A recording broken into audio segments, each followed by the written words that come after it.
ಓಂ ಶಾಂತಿ. ಅವ್ಯಕ್ತ ಮುರಳಿ ಮಹಾವಾಕ್ಯಗಳು. ಮುರಳಿಯ ದಿನಾಂಕ 17/11/1969. ಬಾಬಾ ಹೇಳ್ತಾರೆ, ಪರ್ಷ ಸೆ ಅರ್ಷ್ ಪರ್ ಜಾನೆ ಕಿ ಯುಕ್ತಿಯ. ಭೂಮಿಯಿಂದ ಆಕಾಶದೆಡೆಗೆ ಹೋಗುವ ಯುಕ್ತಿಗಳು. ಯಹ ಬಟ್ಟಿ ಮೇ ಕಿಸ್ ಲಿಯೆ ಆಯೆ ಹೋ, देह में रहते विदेही हो रहने के अभ्यास के लिए. जब से यह पाव रखते हो तब से ही यह स्थिति होना चाहिए.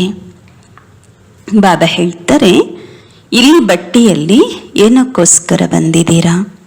ದೇಹದಲ್ಲಿರ್ತಾ ವಿದೇಹಿಯಾಗಿರುವ ಅಭ್ಯಾಸ ಮಾಡಲು.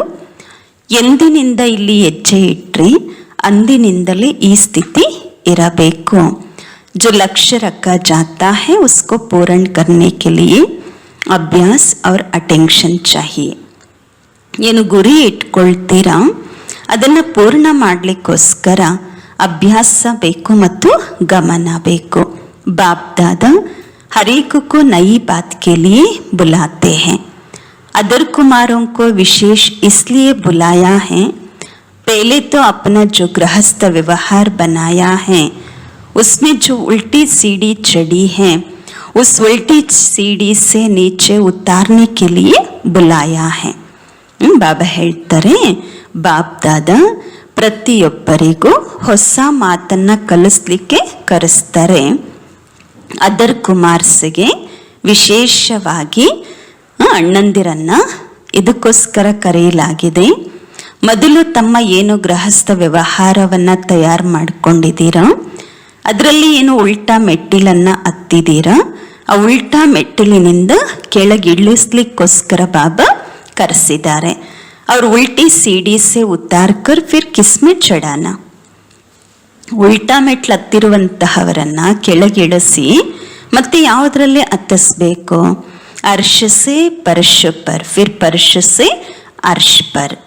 उल्टी सीढ़ी का कुछ ना कुछ जो ज्ञान रहता है उस ज्ञान से अज्ञानी बनाने के लिए और जो सत्य ज्ञान है उनकी पहचान देकर ज्ञान स्वरूप बनाने के लिए बुलाया है. ಬಾಬಾ ಹೇಳ್ತಾರೆ, ಹರ್ಷದಿಂದ ಪರ್ಷದಲ್ಲಿ ಏನು ಉಲ್ಟಾ ಹತ್ತಿದ್ದೀರೋ ಅಲ್ಲಿಂದ ಕೆಳಗಿಳಿಸ್ಬೇಕು, ಮತ್ತೆ ಪರ್ಷದಿಂದ ಹರ್ಷದಲ್ಲಿ ಮತ್ತೆ ನೆಲದ ಮೇಲಿಂದ ಭೂಮಿಯಿಂದ ಆಕಾಶದೆಡೆಗೆ. ಉಲ್ಟಾ ಮೆಟ್ಟಿಲಿನ ಒಂದಲ್ಲ ಒಂದು ಏನು ಜ್ಞಾನ ಇದೆ ಅಲ್ವಾ, ಆ ಜ್ಞಾನದಿಂದ ಅಜ್ಞಾನಿಗಳನ್ನಾಗಿ ಮಾಡಲಿಕ್ಕೆ, ಅಂದರೆ ಜ್ಞಾನದ ಅವಶ್ಯಕತೆ ಇಲ್ಲ, ಯಾವ್ದು ಅವಶ್ಯಕತೆ ಇಲ್ಲ ಅದನ್ನು ಮರೆಸ್ಲಿಕ್ಕೋಸ್ಕರ ಬಾಬಾ ಹೇಳ್ತಾರೆ, ಸತ್ಯ ಜ್ಞಾನ ಏನಿದೆ ಅದರ ಪರಿಚಯವನ್ನ ಕೊಟ್ಟು ಜ್ಞಾನ ಸ್ವರೂಪರನ್ನಾಗಿ ಮಾಡಲಿಕ್ಕಾಗಿ ಬಾಬಾ ಕರೆದಿದ್ದಾರೆ. ಪೇಲೆ ಉತ್ತಾರ್ನ ಫಿರ್ ಚಡಾನ. ಮೊದಲು ಕೆಳಗಿಳಿಸ್ಬೇಕಾಗತ್ತೆ, ನಂತರ ಹತ್ತಿಸ್ಬೇಕಾಗತ್ತೆ. ಜಬ್ ತಕ್ ಪೂರೆ ಉತ್ತರೆ ನಹಿ ಹೈ ತೋ ಚढ़ भी नहीं सकते. ಬಾಬಾ ಹೇಳ್ತಾರೆ, ಎಲ್ಲಿವರೆಗೂ ಪೂರ್ತಿ ಕೆಳಗಿಳಿಯೋದಿಲ್ಲ ಅಲ್ಲಿವರೆಗೂ ಹತ್ತಲಿಕ್ಕೂ ಸಹ ಸಾಧ್ಯ ಆಗೋದಿಲ್ಲ. ಸಭಿ ಬಾತೋ ಮೇ ಅಪ್ನೆ ಕೋ ಉತಾರ್ನೆ ಕೆ ಲಿಯೆ ತಯಾರ್ ಹೋ. ಬಾಬಾ ಹೇಳ್ತಾರೆ, ಯಾವ್ದು ಅವಶ್ಯಕತೆ ಇಲ್ಲ ಅದೆಲ್ಲವುಗಳಿಂದ ಕೆಳಗಿಳಿಲಿಕ್ಕೆ, ಅಂದ್ರೆ ಅರ್ಥ ಅದೆಲ್ಲವನ್ನ ಮರಿಲಿಕ್ಕೆ ತಯಾರಿದ್ದೀರಾ? ಕಿತನಿ ಬಡಿ ಸೀಡಿ ಸೆ ಉತ್ತರ್ನಾ ಹೈ. ಬಾಬಾ ಕೇಳ್ತಾರೆ, ಎಷ್ಟು ದೊಡ್ಡ ಮೆಟ್ಟಿಲಿನಿಂದ ಕೆಳಗಿಳಿಬೇಕು? ಉಲ್ಟಿ ಸೀಡಿ ಕಿತನಿ ಲಂಬಿ ಹೈ. ಉಲ್ಟಾ ಮೆಟ್ಟಿಲು ಎಷ್ಟು ಉದ್ದವಾಗಿ ಇದೆ. अभी तक जो पुरुषार्थ किया है उसमें समझते हो कि पूरी ही सीढ़ी उतरे हैं कि कुछ अभी तक उतर रहे हो. ಬಾಬಾ ಕೇಳ್ತಾ ಇದ್ದಾರೆ, ಇಲ್ಲಿಯವರೆಗೆ ಏನು ಪುರುಷಾರ್ಥ ಮಾಡಿದ್ದೀರಾ ಅದರಲ್ಲಿ ತಿಳ್ಕೊಳ್ತೀರಾ ಪೂರ್ತಿ ಮೆಟ್ಲನ್ನ ಇಳಿದಿದ್ದೀವಿ, ಅಥವಾ ಇಲ್ಲಿವರೆಗೂ ಇನ್ನು ಇಳಿತಾ ಇದ್ದೀರಾ? पूरी जब उतर जाएंगे तो फिर चढ़ने में देरी नहीं लगेगा. ಯಾವಾಗ ಪೂರ್ಣ ಇಳಿದು ಬಿಡ್ತೀರಾ ಆಗ ಹತ್ತೋದ್ರಲ್ಲಿ ನಿಧಾನ ಆಗೋದಿಲ್ಲ. ಲೇಕಿನ್ ಉತ್ತರ್ತೆ ಉತ್ತರ್ತೆ ಕಹಾ ನಾ ಕಹಾ ಟೆಹರ್ ಜಾತೆ ಹೋ. तो अभी समझा किस लक्ष्य से बुलाया है. ಆದರೆ ಇಳಿತಾ ಇಳಿತಾ ಒಂದಲ್ಲ ಒಂದು ಕಡೆ ನಿಂತು ಬಿಡ್ತೀರಾ. ಈಗ ಗೊತ್ತಾಯ್ತಾ ಯಾವ ಲಕ್ಷ್ಯವನ್ನ ಇಟ್ಕೊಂಡು ಬಾಬಾ ಕರೆದಿದ್ದಾರೆ ಅಂದ್ಬಿಟ್ಟು. 63 जन्मों में जो कुछ उल्टी सीढ़ी चढ़ रहे हो ವ ಪೂರಿ ಹಿ ಉತ್ತನ್ನ ಪಡೆ. 63 ಜನ್ಮಗಳಲ್ಲಿ ಏನೆಲ್ಲ ಉಲ್ಟಾ ಮೆಟ್ಟಿಲನ್ನ ಹತ್ತಿದ್ದೀರಾ, ಈಗ ಪೂರ್ಣವಾಗಿ ಇಳಿಬೇಕಾಗಿದೆ. ಫಿರ್ ಚढ़ना भी है, ಉತ್ತರ್ನಾ ಸಹಜ ಹೈ ವ ಚढ़ना ಸಹಜ ಹೈ. ನಂತರ ಹತ್ತಬೇಕು. ಇಳಿಯೋದು ಸಹಜನಾ ಅಥವಾ ಹತ್ತೋದು ಸಹಜನಾ? ಉತ್ತರ್ನಾ ಸಹಜ ಹೈ, ಉತ್ತರ್ನಾ ಬಿ ಮುಷ್ಕಿಲ್ ಹೈ. ಉಲ್ಟಾ ಮೆಟ್ಲು ಏನ್ ಹತ್ತಿದ್ದೀರಾ ಅದನ್ನ ಇಳಿಯುವುದು ಸಹಜನಾ ಅಥವಾ ಕಷ್ಟನಾ? अभी आप जो पुरुषार्थ कर रहे हो वो उतर कर चढ़ने का कर रहे हो. ಈಗ ನೀವೇನು ಪುರುಷಾರ್ಥ ಮಾಡ್ತಾ ಇದ್ದೀರಾ ಅದನ್ನ ಆ ಮೆಟ್ಲಿಂದ ಇಳಿದು ಮತ್ತೆ ಹತ್ತಬೇಕಾಗಿದೆ. ಕಿ ಸಿರ್ಫ್ ಚढ़ने का कर रहे हो. ಆ ಮೆಟ್ಲನ್ನ ಇಳಿದು ಈ ಮೆಟ್ಲಲ್ಲಿ ಬಾಬನ ಜ್ಞಾನದಲ್ಲಿ ಮುಂದುವರಿಯುವ ಪುರುಷಾರ್ಥ ಮಾಡ್ತಾ ಇದ್ದೀರಾ ಅಥವಾ ಜ್ಞಾನ ಮಾರ್ಗದಲ್ಲಿ ಮುಂದುವರಿಯುವಂತಹ ಅಷ್ಟೇ ಪುರುಷಾರ್ಥ ಮಾಡ್ತಾ ಇದ್ದೀರೋ?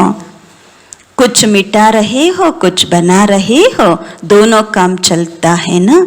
आपको मालूम है लास्ट सीढ़ी कौन सा उतरना है. ಕೆಲವು ಅಳಿಸ್ತಾ ಇದ್ದೀರಾ, ಇನ್ನು ಕೆಲವು ತಯಾರು ಮಾಡ್ಕೊಳ್ತಾ ಇದ್ದೀರಾ.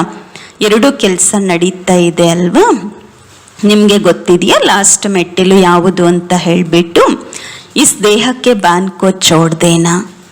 ಅಂತಿಮ ಮೆಟ್ಟಿಲಾಗಿದೆ ಈ ದೇಹದ ಅಭಿಮಾನವನ್ನ ಬಿಡುವಂತಹದ್ದು. ಜೈಸೆ ಕೊಯ್ ಶರೀರಕ್ಕೆ ವಸ್ತ್ರ ಉತಾರ್ತೆ ಹೋ ತೋ ಕಿತ್ನಾ ಸಹಜ್ ಉತಾರ್ತೆ ಹೋ. ಹೇಗೆ ಯಾವುದೇ ಶರೀರದ ಬಟ್ಟೆಯನ್ನ ಬಿಚ್ಚಿದ್ದೀರಾ ಅಂದ್ರೆ ಎಷ್ಟು ಸಹಜವಾಗಿ ತೆಗಿತೀರಾ. वैसे ही ये शरीर रूपी वस्त्र भी सहज उतार सको और सहज ही समय पर धारण कर सको. ಹಾಗೆ ಈ ಶರೀರ ರೂಪಿ ವಸ್ತ್ರವನ್ನು ಕೂಡ ಸಹಜವಾಗಿ ಮರಿಬೇಕು, ದೇಹವನ್ನ ಮರಿಬೇಕು, ಮತ್ತೆ ಸಮಯಕ್ಕೆ ಕರ್ಮ ಇದ್ದಾಗ ಧಾರಣೆ ಮಾಡಿಕೊಳ್ಬೇಕು. ಸಬ್ಕೋ ಯೆ ಅಭ್ಯಾಸ ಪೂರ್ಣ ರೀತಿ ಸೆ ಸೀಖನಾ ಹೈ. ಬಾಬಾ ಹೇಳ್ತಾರೆ ಎಲ್ಲರೂ ಈ ಅಭ್ಯಾಸವನ್ನ ಪೂರ್ಣವಾಗಿ ಕಲಿಬೇಕಾಗಿದೆ. ಲೇಕಿನ್ ಕೊಯ್ ಕೊಯ್ ಕ ಯ ದೇಹ ಅಭಿಮಾನ್ ಕ್ಯೂ ನಹಿ ಟೂಟತಾ, ಯ ದೇಹ ಕ ಚೋಲಾ ಕ್ಯೂ ಸಹಜ್ ನಹಿ ಉತ್ತರ್ತಾ ಹೈ. ಬಾಬಾ ಕೇಳ್ತಾರೆ ಆದ್ರೆ ಕೆಲವರಿಗೆ ಈ ದೇಹ ಅಭಿಮಾನ ಯಾಕೆ ಮುರಿಯೋದಿಲ್ಲ, ದೇಹದ ಬಟ್ಟೆ ಯಾಕೆ ಸಹಜವಾಗಿ ತೆಗಿಯೋದಿಲ್ಲ ಅಂದ್ರೆ ಮರೆಯೋದಿಲ್ಲ. ಕಿಸ್ಕಾ ವಸ್ತ್ರ ತಂಗ ಟೈಟ್ ಹೋತಾ ಹೈ ತೋ ಉತಾರ್ ನಹಿ ಸಕ್ತೆ. ಹೇಗೆ ಸ್ಥೂಲ ಬಟ್ಟೆಯು ಕೂಡ ಟೈಟ್ ಆಗಿತ್ತು ಅಂತ ಹೇಳಿದ್ರೆ ಅದು ಬಿಚ್ಚಲಿಕ್ಕೆ ಆಗುವಂತಹದ್ದಿಲ್ಲ. ಯಹ ಬಿ ಐಸೆ ಹೈ, ಇದು ಸಹ ಹಾಗೆಯೇ.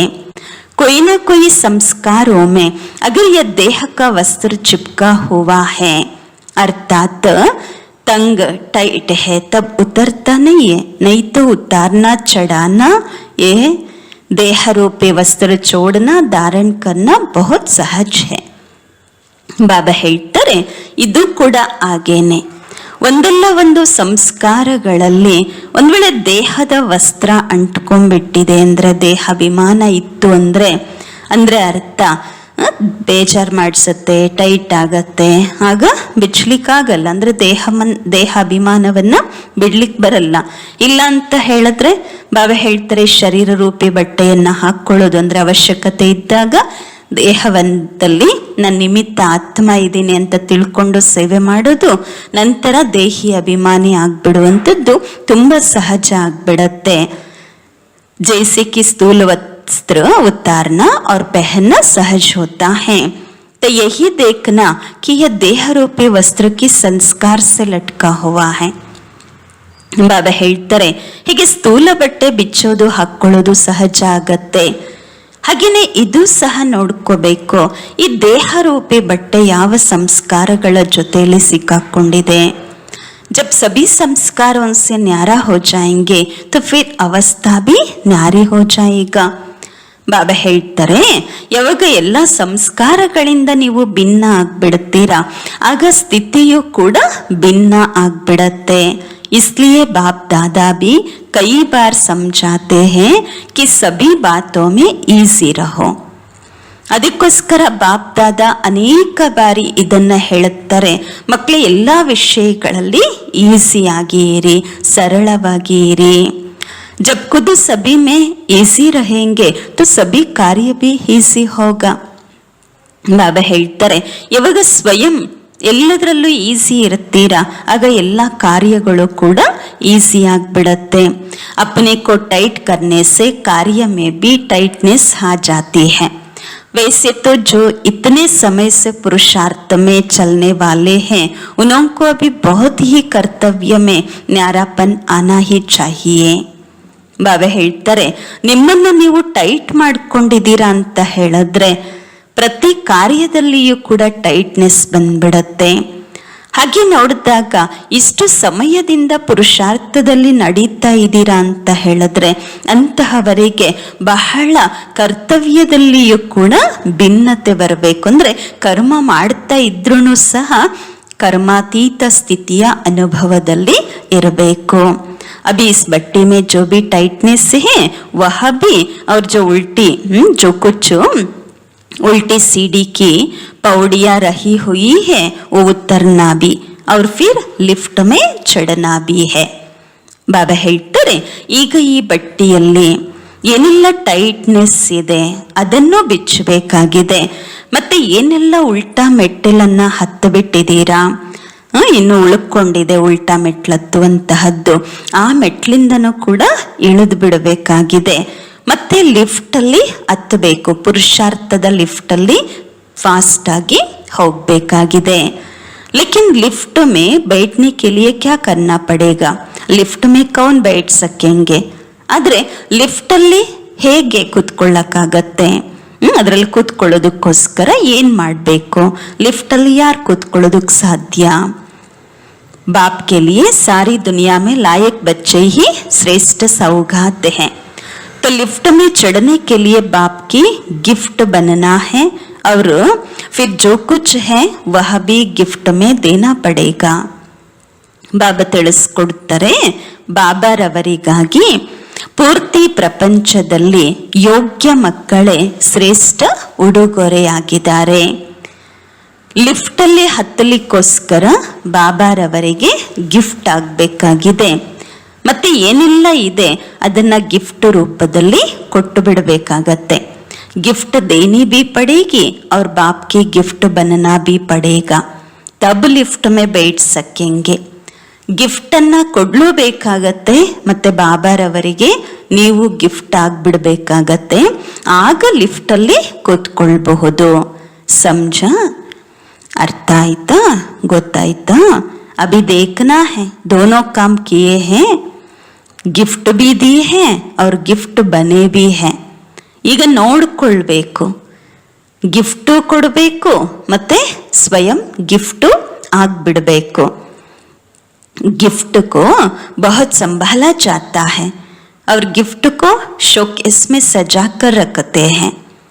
जैसे जैसे गिफ्ट वैसी वैसी शोकेस में आगे आगे रखते हैं. ಬಾಬಾ ಹೇಳ್ತಾರೆ, ಗಿಫ್ಟ್ ಅನ್ನ ಬಹಳ ಸಂಭಾಲನೆ ಮಾಡಬೇಕಾಗತ್ತಲ್ವಾ. ಮತ್ತೆ ಗಿಫ್ಟ್ ಅನ್ನು ಎಲ್ಲಿ ಇಡ್ತಾರೆ? ಶೋಕೇಸ್ ಅಲ್ಲಿ ಶೃಂಗಾರ ಮಾಡಿ ಇಡ್ತಾರೆ. ಎಷ್ಟು ಒಳ್ಳೆ ಗಿಫ್ಟ್ ಇರುತ್ತೆ ಅದನ್ನ ಮುಂದೆ ಮುಂದೆ ಇಡುತ್ತಾರೆ ಅಲ್ವಾ. आप सभी भी अपने आप को ऐसा गिफ्ट बनाओ जो लिफ्ट भी मिल जाए और इस सृष्टि के शोकेस में सभी से आगे आ जाओ. ನೀವೆಲ್ಲರೂ ಸಹ ನಿಮ್ಮನ್ನ ನೀವು ಈ ರೀತಿ ಗಿಫ್ಟ್ ಮಾಡಿಕೊಳ್ಳಿ, ಲಿಫ್ಟು ಸಿಕ್ಬಿಡ್ಬೇಕು ಮತ್ತೆ ಈ ಸೃಷ್ಟಿಯ ಶೋಕೇಸ್ನಲ್ಲಿ ಎಲ್ಲರಿಗಿಂತ ಮುಂದೆ ಬಂದು ಬಿಡಬೇಕು. तो शोकेस में सभी से आगे रहने के लिए अदर कुमारों को दो विशेष बातों को ध्यान में रखना पड़ेगा. ಅಂದಾಗ ಶೋಕೇಸ್ನಲ್ಲಿ ಎಲ್ಲರಿಗಿಂತ ಮುಂದೆ ಇರಲಿಕ್ಕೋಸ್ಕರ ಅದರ್ ಕುಮಾರರು ಎರಡು ವಿಶೇಷ ಮಾತುಗಳನ್ನು ಗಮನದಲ್ಲಿ ಇಟ್ಕೋಬೇಕಾಗಿದೆ. ಶೋಕೇಸ್ में जो चीज रखा जाता है ಉಸ್ಮೆ ಕ್ಯಾ ವಿಶೇಷತಾ ಹೋಗಾ? ಶೋಕೇಸಲ್ಲಿ ಯಾವ ವಸ್ತುವನ್ನ ಇಡ್ಲಾಗತ್ತೆ, ಅದರಲ್ಲಿ ಏನು ವಿಶೇಷತೆ ಇರತ್ತೆ? ಅಟ್ರಾಕ್ಟಿವ್ ಅಂತ ಹೇಳಿದ್ರು. ಮತ್ತೆ ಬಾಬಾ ಹೇಳ್ತಾರೆ, ಏಕ್ ತೋ ಅಪ್ನೆ ಕೋ ಅಟ್ರಾಕ್ಟಿವ್ ಬನಾನಾ ಪಡೇಗಾ ಅವ್ರ ದೂಸರಾ ಆಕ್ಟಿವ್. ಒಂದಂತೂ ನಿಮ್ಮನ್ನ ನೀವು ಅಟ್ರಾಕ್ಟಿವ್ ಮಾಡ್ಕೋಬೇಕು, ಎರಡನೇದಾಗಿ ಆಕ್ಟಿವ್ ಆಗಿ ಇರಬೇಕು. ये दोनों विशेषताएं खास अदर कुमारों को अपने में भरनी है. ಈ ಎರಡು ವಿಶೇಷತೆಗಳನ್ನು ಖಾಸಾಗಿ ಅಣ್ಣಂದಿರು ನಿಮ್ಮಲ್ಲಿ ನೀವು ತುಂಬಿಸ್ಕೊಳ್ಬೇಕು. ये दोनों गुण आ जाएंगे तो फिर और कुछ रहेगा नहीं. ಈ ಎರಡು ಗುಣಗಳು ಬಂದು ಬಿಡ್ತು ಅಂತ ಹೇಳಿದ್ರೆ ಬೇರೆ ಏನು ಉಳ್ಕೊಳ್ಳೋದೇ ಇಲ್ಲ ಅಂತಾರೆ ಬಾಬಾ. ಕಹ ಕಹ ಆಕ್ಟಿವ್ बनने में कमी देखने में आता है, तो इस बट्टे से विशेष कौन सी चाप लगा कर जाएंगे. ಕೆಲವು ಸಲ ಆಕ್ಟಿವ್ ಆಗುವುದರಲ್ಲಿ ಕಡಿಮೆ ಕಾಣಿಸುತ್ತೆ ಅಂತಾರೆ ಬಾಬ್ರವರು. ಈ ಬಟ್ಟೆಯಿಂದ ವಿಶೇಷವಾಗಿ ಯಾವ ಮುದ್ರೆಯನ್ನ ಹಾಕೊಂಡು ಹೋಗ್ತೀರಾ? ಯಹಿ ದೋ ಶಬ್ದ ಸುನಾಯ, ಅಟ್ರಾಕ್ಟಿವ್ ಔರ್ ಆಕ್ಟಿವ್. ಈ ಎರಡು ಶಬ್ದಗಳನ್ನ ಹೇಳಲಾಯಿತು, ಅಟ್ರಾಕ್ಟಿವ್ ಮತ್ತೆ ಆಕ್ಟಿವ್. ಅಗರ್ ಯಾ ಚಾಪ್ ಲಗಾ ಕರ್ ಜಾಯೆಂಗೆ तो आपकी एक्टिविटी भी बदली होगी. जितनी जितनी ये चाप व टप्पा पक्का लगा कर जाएंगे उतनी एक्टिविटी भी पक्की और बदली हुई देखने में आएगी. ಎಷ್ಟೆಷ್ಟು ನೀವು ಈ ಮುದ್ರೆಯನ್ನ ಪಕ್ಕಾ ಹಾಕೊಂಡು ಹೋಗ್ತೀರಾ ಅಷ್ಟು ನಿಮ್ಮ ಆಕ್ಟಿವಿಟಿಯಲ್ಲಿಯೂ ಕೂಡ ಪಕ್ಕ ಮತ್ತೆ ಬದಲಾವಣೆ ಕಾಣಿಸುತ್ತೆ. अगर टप्पा कुछ ढीला लगा कर जाएंगे तो फिर एक्टिविटी में भी चेंज नहीं देखने में आएगा. ಒಂದು ವೇಳೆ ಈ ಮುದ್ರೆಯನ್ನ ನೀವು ಚೆನ್ನಾಗಿ ಹಾಕ್ಕೊಂಡಿಲ್ಲ, ಪಕ್ಕಾ ಮುದ್ರೆ ಬಿದ್ದಿಲ್ಲ, ಡೀಲಾ ಬಿದ್ದಿದೆ ಅಂತ ಹೇಳಿದ್ರೆ ಆಕ್ಟಿವಿಟಿಯಲ್ಲಿಯೂ ಕೂಡ ಪರಿವರ್ತನೆ ಬರುವುದಿಲ್ಲ. ಎತ್ತು ಸುನಾತನ ಬಟ್ಟೆ ಮೇ ಆನಾ ಅರ್ಥಾತ್ ಅಪನಾ ರೂಪ ರಂಗ್ ದೋನೋ ಬದಲ್ನಾ. ಇದಂತೂ ಕೇಳಿದಿರಾ ಅಲ್ವಾ?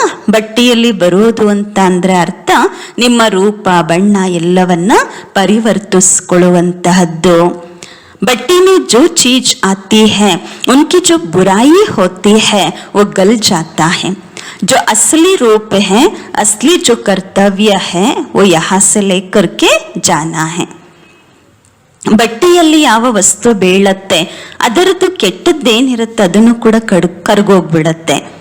ಮತ್ತೆ ಏನು ಅಸಲಿ ರೂಪ ಇರುತ್ತೆ, ಅಸಲಿ ಕರ್ತವ್ಯ ಇರುತ್ತೆ, ಅದನ್ನ ಇಲ್ಲಿಂದ ನೀವು ತಗೊಂಡು ಹೋಗ್ಬೇಕು. वो कौन सा रूप है?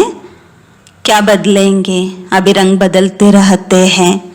ಬಾಬಾ ಹೇಳ್ತಾರೆ, ನಿಮ್ಮ ರೂಪ ನಿಜ ರೂಪ ಯಾವುದು? ಏನ್ ಪರಿವರ್ತಿಸ್ಕೊಳ್ತೀರಾ? ಈಗಂತೂ ಬಣ್ಣ ಬದಲಾಗ್ತಾ ಇರುತ್ತೆ ಅಲ್ವಾ? ಫಿರ್ ಏಕ್ ಹಿ ರಂಗ್ ಪಕ್ಕ ಚढ़ ಜಾಯೇಗಾ. ನಂತರ ಒಂದೇ ಬಣ್ಣ ಪಕ್ಕ ಇರಬೇಕು. ಈಗ ರೂಪ ಬಣ್ಣ ಬದಲಾಗ್ತಾ ಇರುತ್ತೆ. ನಂತರ ಬಟ್ಟಿ ಮಾಡಿ ಹೋಗಿದ್ದೀರಾ ಅಂದ್ರೆ ಒಂದೇ ರೂಪ ಇರಬೇಕು, ಒಂದೇ ಬಣ್ಣ ಇರಬೇಕು. जिसके ऊपर और कोई रंग चढ़ नहीं सकता और जिस रंग को कोई मिटा भी नहीं सकते और ना मिट सके ना और कोई रंग चढ़ सके. ಆ ರೀತಿ ಪಕ್ಕಾ ಬಣ್ಣವನ್ನ ಹಚ್ಕೊಂಡು ಹೋಗ್ಬೇಕು. ಅದ್ರ ಮೇಲೆ ಬೇರೆ ಯಾವುದು ಬಣ್ಣ ಹತ್ತಬಾರದು. ಯಾವ ಬಣ್ಣವನ್ನ ಯಾರು ಅಳಿಸ್ಲಿಕ್ಕೂ ಆಗ್ಬಾರ್ದು, ಮತ್ತೆ ಯಾವ ಬಣ್ಣವೂ ಕೂಡ ಅದರ ಮೇಲೆ ಬೀಳಬಾರ್ದು. ಸಬಿ ಬಾತೋ ಮೇ ಆಕ್ಟಿವ್ ಹೋನಾ. ಬಾಬನ ಸಂಘದ ಬಣ್ಣ ಏನು ಹಚ್ಕೊಳ್ತೀರಾ ಅಲ್ವಾ, ನಂತರ ಯಾವುದೇ ದೇಹದಾರಿಗಳ ಮಾಯೆಯ ವಸ್ತು ವೈಭವಗಳ ಸಂಘದ ಬಣ್ಣ ಹತ್ಕೋಬಾರ್ದು. ಆ ರೀತಿ ಬಾಬನ ಸಂಘದ ಬಣ್ಣವನ್ನ ಪಕ್ಕಾ ಮಾಡಿಕೊಂಡು ಹೋಗ್ಬೇಕು ಅಂತಾರೆ ಬಾಬಾ. ಎಲ್ಲ ವಿಷಯಗಳಲ್ಲೂ ಆಕ್ಟಿವ್ ಆಗಿ ಇರಬೇಕು. ಜೈಸಾ ಸಮಯ ಜೈಸಿ ಸರ್ವಿಸ್ ಉಸ್ಮೆ ಎವರೆಡಿ. कोई भी कार्य आता है तो एक्टिव जो होता है उस कार्य को शीघ्र ही समझकर सफलता को प्राप्त कर लेता है.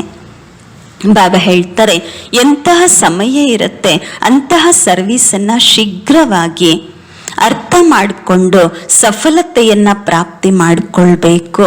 ಯಾರು ಆಕ್ಟಿವ್ ಆಗಿರಲ್ಲ ಅವರಂತೂ ಮೊದಲು ಕಾರ್ಯದ ಬಗ್ಗೆ ಯೋಚನೆ ಮಾಡ್ತಾರೆ, ತಕ್ಷಣ ಸಫಲ ಮಾಡಿಕೊಳ್ಳೋದಿಲ್ಲ. सोचते सोचते समय भी गवाएंगे और सफलता भी नहीं होगा. ಬಾಬಾ ಹೇಳ್ತಾರೆ ಆ ಕಾರ್ಯದ ಬಗ್ಗೆ ಯೋಚನೆ ಮಾಡ್ತಾನೆ ಇರ್ತಾರೆ ಅಂತ ಹೇಳಿದಾಗ ಯೋಚನೆಯಲ್ಲಿಯೇ ಸಮಯವು ಕಳೆದೋಗ್ಬಿಡುತ್ತೆ, ಮತ್ತೆ ಸಫಲತೆಯೂ ಕೂಡ ಸಿಗೋದಿಲ್ಲ. ಆಕ್ಟಿವ್ ಅರ್ಥಾತ್ ಅವರಡಿ. ಆಕ್ಟಿವ್ ಅಂದ್ರೆ ಅರ್ಥ ಎವರಡಿ. और वो हर कार्य को परख भी लेगा उसमें जुट भी जाएगा. ಆಕ್ಟಿವ್ ಆಗಿರುವಂತಹವರು ಪ್ರತಿ ಕಾರ್ಯವನ್ನ ಅರ್ಥ ಮಾಡ್ಕೊಳ್ತಾರೆ ಮತ್ತೆ ಆ ಕಾರ್ಯದಲ್ಲಿ ತೊಡಗ್ಬಿಡ್ತಾರೆ. ಅವ್ರ ಸಫಲತಾ ಬಿ ಪಾಲೆಂಗೆ, ಸಫಲತೆಯನ್ನು ಕೂಡ ಪಡ್ಕೊಂಡ್ಬಿಡ್ತಾರೆ. ತೀನೋ ಬಾತೆ ಉಸ್ಮೆ ಹೋಗಿ ಜಿಸ್ಮೆ ಬಾರಿಪನ್ ಹೋತಾ है उनको एक्टिव नहीं कहा जाता है. पुरुषार्थ में बारी, अपने संस्कारों में बारी, उनको एक्टिव नहीं कहा जाएगा. ಬಾಬಾ ಹೇಳ್ತಾರೆ 3 ಮಾತುಗಳು ಅವರಲ್ಲಿ ಇರುತ್ತೆ. ಯಾರೇ ಆಕ್ಟಿವ್ ಆಗಿರ್ತಾರೆ ಅಂತಹವರಲ್ಲಿ, ಬಾಬಾ ಅಟ್ರಾಕ್ಟಿವ್ ಮತ್ತು ಆಕ್ಟಿವ್ ಅಂತಹವರಲ್ಲಿ ಈ 3 ಮಾತುಗಳಿರುತ್ತೆ. ಅದರಲ್ಲಿ ಬಾರಿಪನ್, ಬಾಬಾ ಹೇಳ್ತಾರೆ ಯಾರಲ್ಲಿ ಬಾರಿಪನ್ ಇರುತ್ತೆ ಅವ್ರಿಗೆ ಆಕ್ಟಿವ್ ಅಂತ ಹೇಳಲಿಕ್ಕೆ ಬರೋದಿಲ್ಲ.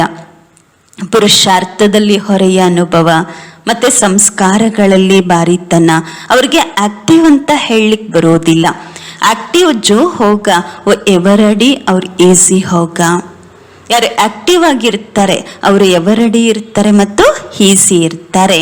ಖುದ್ ಈಸಿ ಬನ್ನೆ ಸೆ ಸಬ್ ಕಾರ್ಯ ಬಿ ಈಸಿ, ಪುರುಷಾರ್ಥ ಬಿ ಈಸಿ ಹೋ ಜಾತಾ ಹೈ.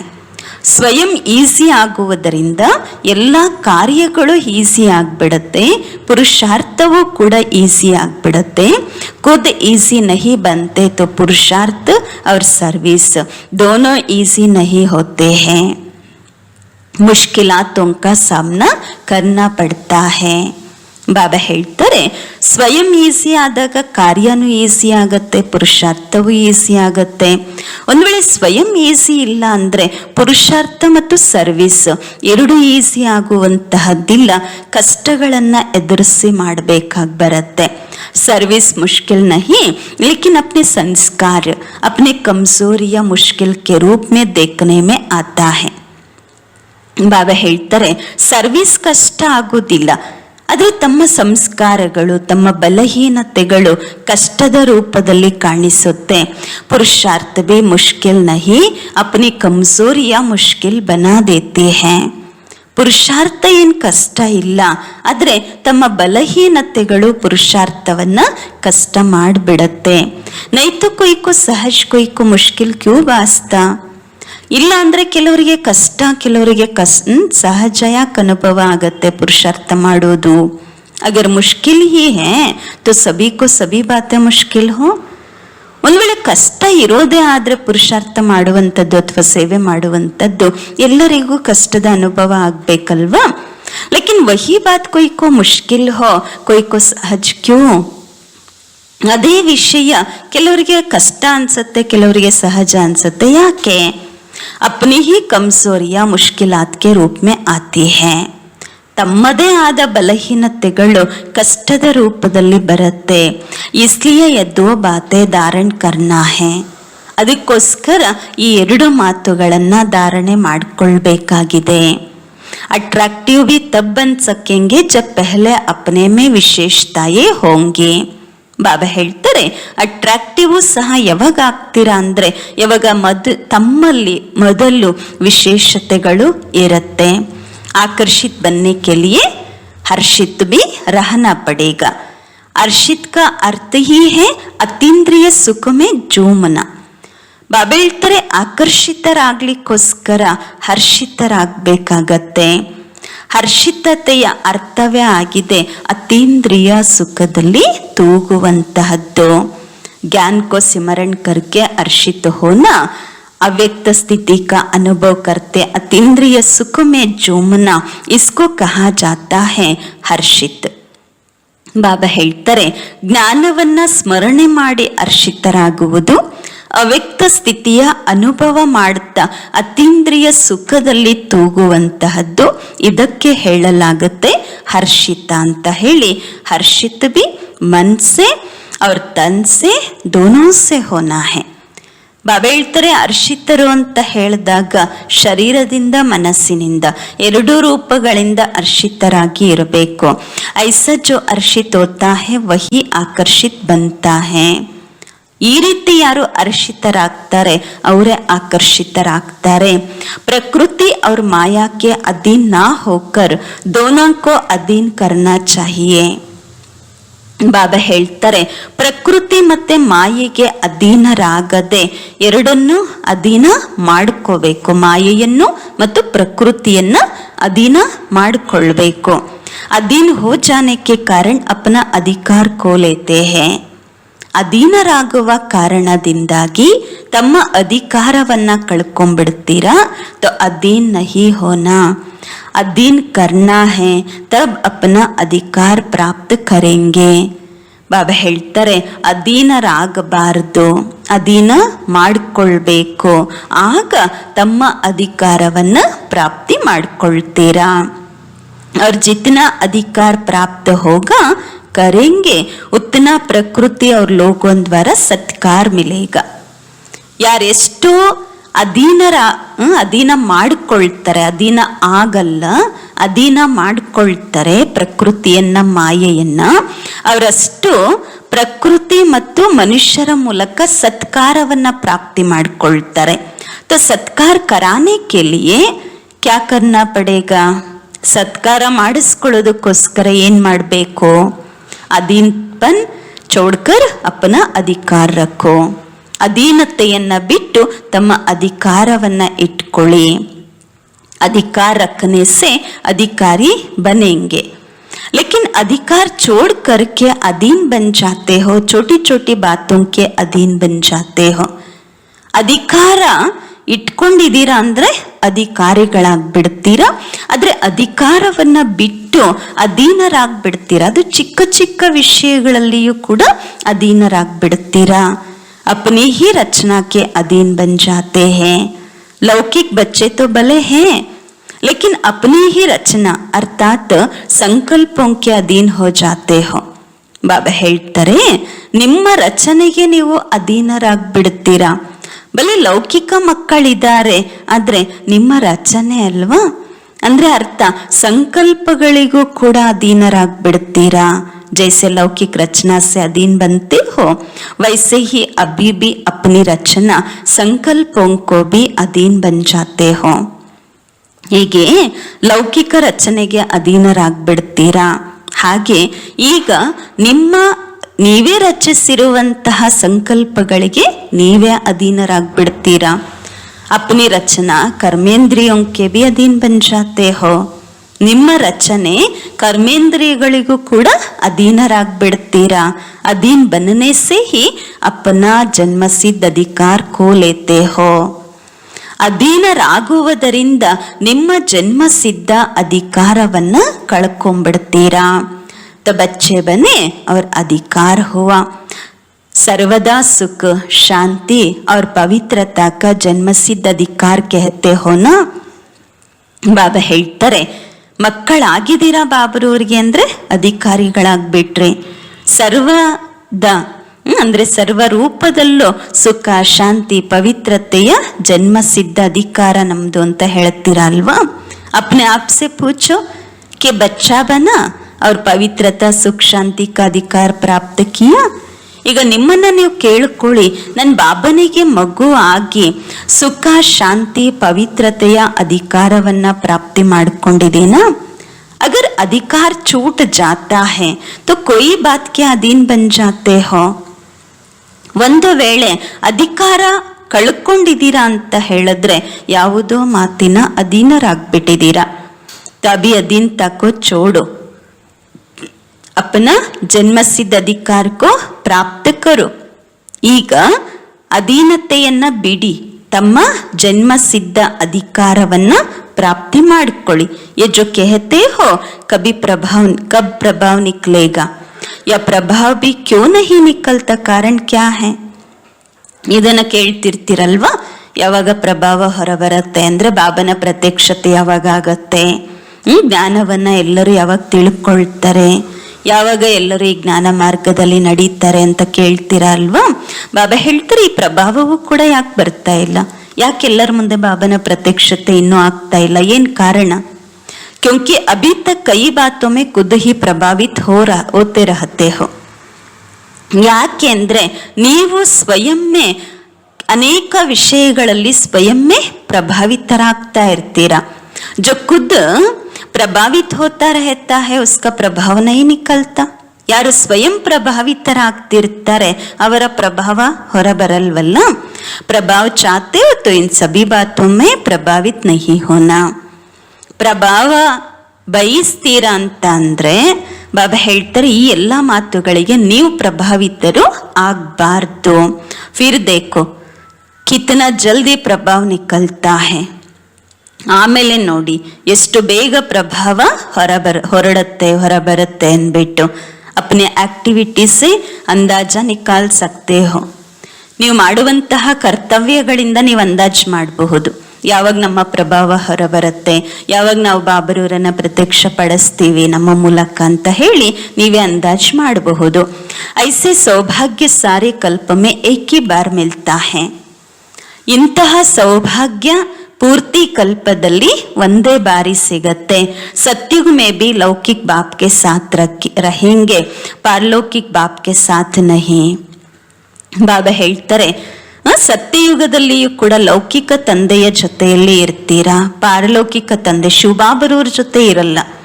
ಶಿವಬಾಬಾ ಕೇವಲ ಸಂಗಮಯುಗದಲ್ಲಿ ಅಷ್ಟೇ ಬರ್ತಾರೆ ಅಂದಾಗ ಸಂಗಮಯುಗದಲ್ಲಿ ಅಷ್ಟೇ ಬಾಬರವ್ರ ಜೊತೆ ಇರುವಂತಹ ಅವಕಾಶ ಸಿಕ್ಕಿದೆ।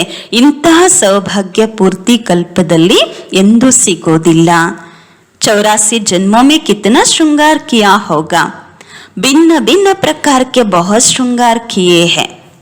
84 ಜನ್ಮಗಳಲ್ಲಿ ಎಷ್ಟು ಶೃಂಗಾರ ಮಾಡ್ಕೊಂಡಿರಬಹುದು, ಭಿನ್ನ ಭಿನ್ನ ಪ್ರಕಾರದ ಬಹಳ ಶೃಂಗಾರ ಮಾಡ್ಕೊಂಡಿದ್ದೀರಾ।